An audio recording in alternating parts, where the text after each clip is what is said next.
Oman এক প্রবাসী ভাই আমাকে এই ভিডিওটা পাঠাইছে ভাই, প্রত্যেকেই এই ভিডিওটা মনোযোগ দিয়ে দেখেন এবং ভিডিওটা একটু শেয়ার করে দেন। আর সবাই ওনাদের জন্য একটু দোয়া করেন মন থেকে, যে উনি আমাকে বলছে যে ওনার ফ্যাক্টরির পাশে, এটা হচ্ছে ওমান সালালা রেসুতে হচ্ছে ইরান অথবা আমেরিকা হচ্ছে ড্রোন হামলা করছে অথবা ইসরায়েল। তো কেউ কেউ ওমানই বলতেছে যে হয়তো আমেরিকা করতে পারে, ইসরায়েল করতে পারে, আবার অথবা ইরানও করতে পারে, কারণ ওখানে পোর্টের পাশে হচ্ছে আপনার ইরানের অনেক শিপ আসে মানে ওই পোর্টে আর কি। তো টানা 5 ঘন্টা হচ্ছে ওখানে আগুন জ্বলতেছে, যেখানে তেল উৎপাদন করে আর কি। তো ওনাদের ফ্যাক্টরির পাশে, উনি হচ্ছে আমাদেরই এলাকার।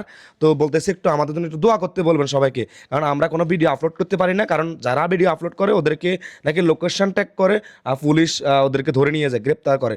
যার জন্য হচ্ছে উনি আমাকে ভিডিওটা পাঠাইছে, যে বাংলাদেশের মানুষকে দেখার জন্য, যে সবাই একটু দেখুক যে আমাদের এখানে কি চলতেছে। তো একটু সবাই ওনাদের জন্য একটু দোয়া করবেন। উনি দোয়া চাইছে, প্রত্যেক প্রবাসী ভাইদের জন্য আমরা মন থেকে দোয়া করব। একটু ভিডিওটা একটু শেয়ার করে দিন, আর সবাই একটু প্রবাসীদের জন্য একটু মন থেকে দোয়া করবেন, যাতে করে আল্লাহ তাআলা ওনাদেরকে হেফাজতে রাখে।